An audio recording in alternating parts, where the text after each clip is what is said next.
Does that play? The big lights, the big moments, you picture glory, spotlights, and belts. But peel back the hype and find pain, poverty, and politics. You must look invincible, but you're one injury away from losing it all. You chase respect, but the world forgets your name the second you lose. Fans think MMA fighters live a Hollywood lifestyle, but 95% of fighters don't. Today, we break down why it sucks to be an MMA fighter, even when you're winning. Your social life is non-existent. Friends are going to concerts, weddings. You show up and they go, "There you are," before asking what happened to your eye.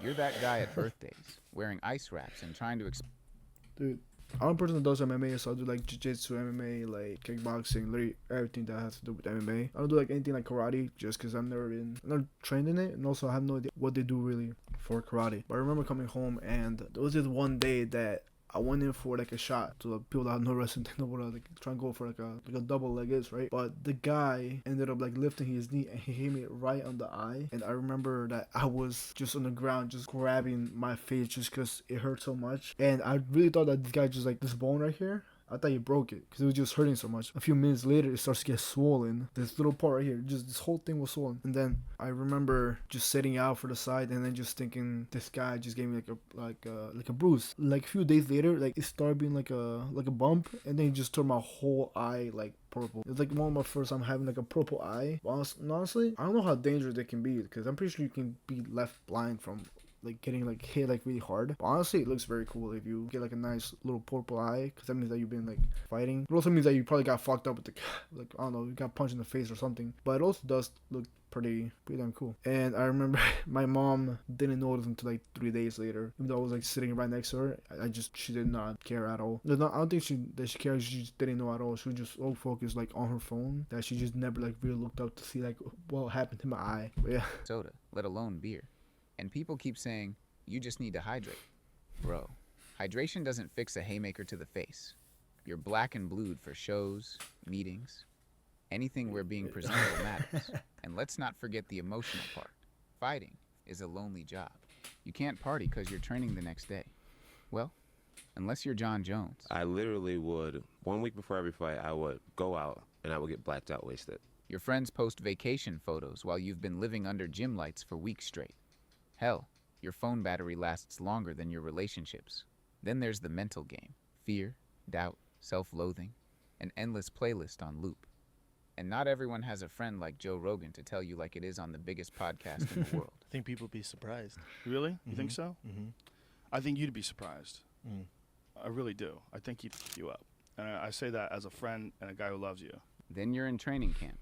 Every training session you think, what if I get knocked out again? It's like replaying the worst night of high school prom, over and over.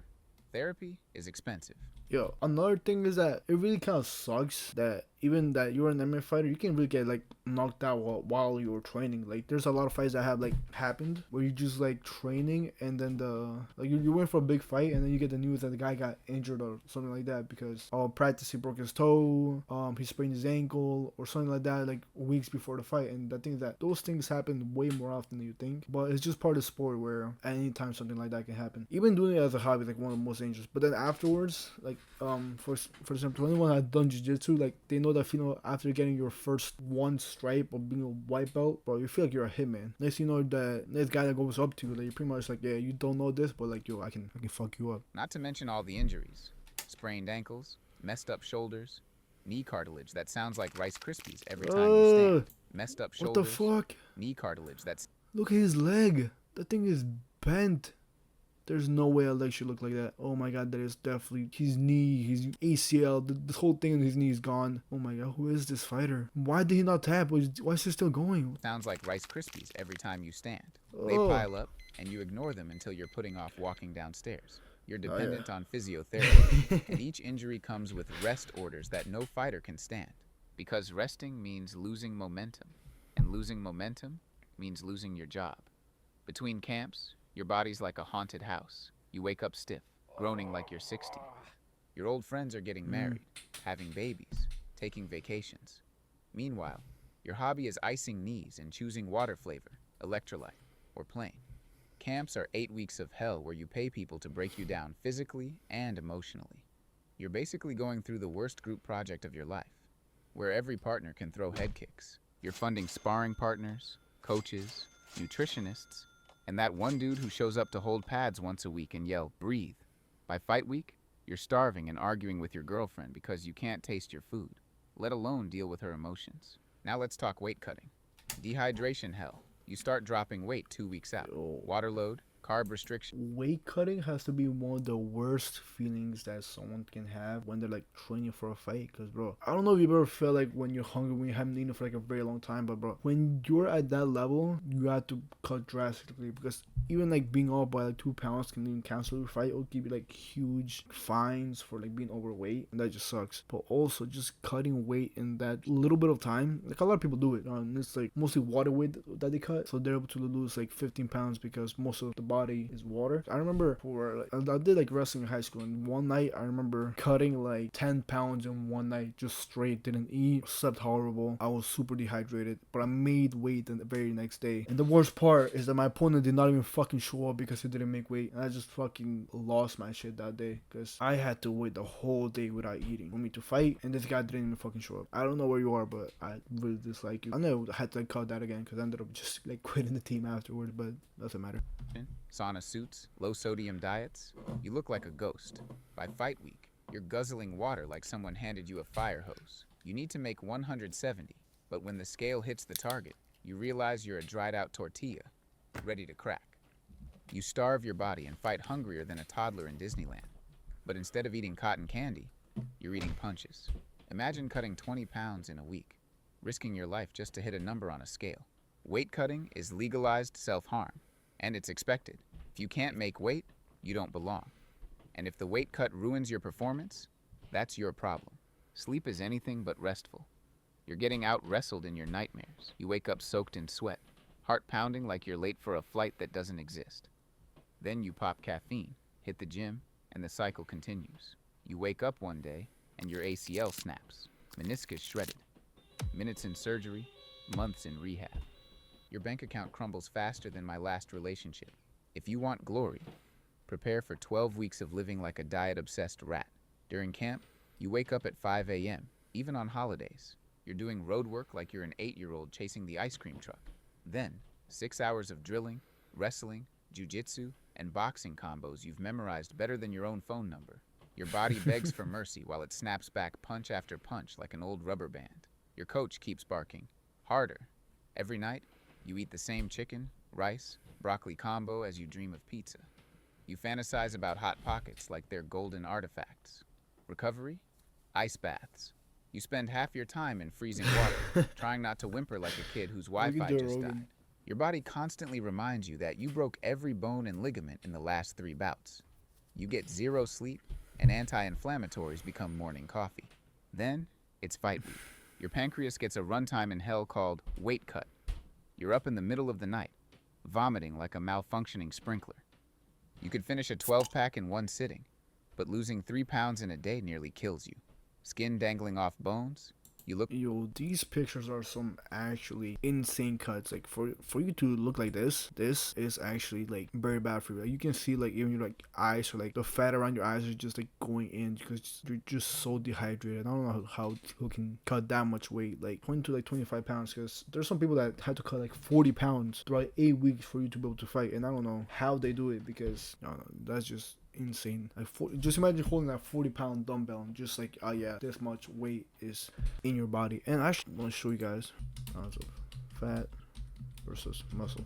There you go. So this is 5 pounds of fat, this is 5 pounds of this is 5 pounds of fat, this is 5 pounds of muscle, and just compared to like how much is inside your body. This is fat, this tissue right here, and muscle, this like this thing over here. It's insane how much you have to cut in order for you to be able to fight. Like you're taking like an ounce of fat out of not only a part but like your entire body just for you to be able to fight. And that is insane how fighters do that. And they just do so casually too. Look like featherweight McGregor. Then you climb on the scale. Just look at him. And it's still too heavy. Look at his eyes. So now, not only are you not sleeping, you're not eating. The pre-fight press conference rolls around. You're sitting at the end of a long table where nobody can even see you because you're in the undercard. Meanwhile, you look like a deflated balloon shoved into a suit, and you still have to be loud, edgy, and land the right joke. But you always run the risk of someone humiliating you on the mic. Who the f is that guy? Who the f is that? On weigh-in day, you're surrounded by theatrics and stare-downs. Then, you pose for the stage and inhale that strong deodorant smell that makes you question everything. The crowd's hyped while you're sleep-deprived. Media obligations. Sponsors want you at events. Brands want content, photos, reels. So after training rivers of sweat and rounds of punishment, you stand in a polo shirt and smile like you're posing for a YouTube thumbnail. Friends ask if you had a good weekend. You say, yeah, even though you vomited in a locker room with 40 other men. And then, fight night arrives. Legends like GSP have admitted they went into fights terrified. I needed to go take that walk and fight in the octagon, but I hated it. I despised it. I never liked it. I never enjoyed it a second. You stage your walk like you're in a music video. I don't know if anyone here has like fought before, but dude, that feeling when you're about to fight and it's like your first fight, the nervousness that you get is to like a completely different level. There's like nothing that has made me more nervous, or like I've felt more nervous in my life than having like a first match, because I know that the whole thing about like having a first match and that you have trained for is that it all comes down to what you do during your match. And then you see your opponent like literally like right next to you that you know you're gonna fight, and he's honestly probably feeling the same way. But I don't know, once you get down to it, after like middle fighting, it just goes away and you're like, all right, I gotta beat this guy's ass, and he's probably trying to get me too. So that's the whole thing about it. It's just that you're both probably feeling scared. And even like most champions, like I'm pretty sure I've heard like Tom Aspinall say that he's actually also scared of like when he goes up to a ring, when like you feel those nervousness, but you know that once you get there, it just kind of like goes away after a while. But you just that walk there knowing that this guy could like hurt you or like, you know, just beat you, it's like it just kind of gets to you. Your walkout music hits and you soak in the lights, roar, and mix of fear and adrenaline. You look epic, but internally you're thinking, did I overtrain? Will my legs give out faster than my phone battery? You step in the cage. Arena's rocking. Probably the only part that doesn't suck, because for a few minutes, you feel like a badass. You catch a glimpse of the referee, the man with the power to end you. The cage door slams. The bell rings. Two dudes in a sweaty nightmare. Round one. You jab. He counters. You level change for a takedown, and he sprawls harder than a panic-stricken cat. Every breath is a chore. You hit the gas, but your tank is red. During round two, your vision flickers like old late-night TV. You can barely hear what your coach is telling you because there's thousands of people screaming. Maybe you get a torn MCL from stepping in deep or a detached retina from a stray elbow. Just another Saturday. If you finish someone, you get a bonus, but that's one win in a sea of pain. Worst case scenario, you get your lights turned off and leave with foggy vision. You exit right into medical check. If you're lucky, you get a bag of ice. You'll hobble to some physio clinic with fluorescent lights and smell like bleach greeting the receptionist for the third time this month. But you're already thinking about the next camp, because what else are you gonna do? You walk out alive, broke, get in the car, hoping you still have a deal left, but your bed is still busted, and your fridge is still empty. And then the cycle repeats. Diet, training, weight cut, fight. Win or lose, everyone expects charisma during your post-fight interview. You're exhausted. You sound like you've just had a 15-minute fight, and they still want catchphrase energy. The fight obviously stopped in a horrible way. Give us your thoughts on how it was going. Reporters ecstatically shout, "Tell me how you feel." And you have to politely answer instead of telling them what you really want. Shut up and let me take a nap. If you lose, the internet will rip you apart. Social media is ruthless. People love jokes. They'll mock your hairstyle, Photoshop your face on YouTube fails. You're left doom scrolling in negativity, and it hurts more than cardio. Press conferences? You're grilled like a steak. What went wrong, champ? Like he didn't lose 50 pounds to lie face down in mats. And after the fight, they send you home with a t-shirt, a pat on the back, and enough unanswered texts to fill a small novel. And mentally, you're living on a tightrope. Anxiety soars. Sleep is terrible. Every bout leaves mental residue. Time out from stress, weight, crap. Post-camp blues is real. You crash, no adrenaline, no tasks, no structure. You feel lost.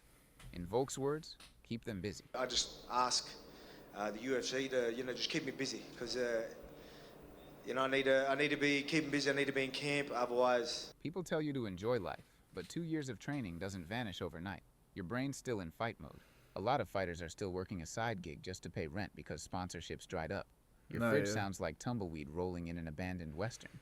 You're hyped about handling sponsor deals until they ask for results. This life ain't just cage glory and title shots. The amount of fighters that actually make it to the top compared to like how many even try to get there is absolutely very small, because it is just so hard to go through like so many weeks of training leading to a camp. And it's not that you only have to go through one, you have to get like at the very least be like a champion in like an outside organization, like a small organization for fighting. And you have to be like a constant winner to even be able to get to the UFC. And just that road, like how much money you get like to get there, it's just so small. You get like probably like title shot for like a small organization will give you like probably like, I don't know what, $3,000-$5,000. It's just completely different when you get to the UFC. You obviously get paid more, but it really depends on how you perform. If you're like winning your matches, because let's say you get to the UFC, like you're at the very top of like your outside competitions or your small organizations for fighting, but then you get to the UFC and you lose 3 times in a row. Like, there's very small chance that you're getting called again by the UFC because you lost 3 times. And if you do get cut from the UFC, then you have to go back and be a champion, like an undisputed champion for like, I don't know, let's say like 6 fights. You just go back to back 6, which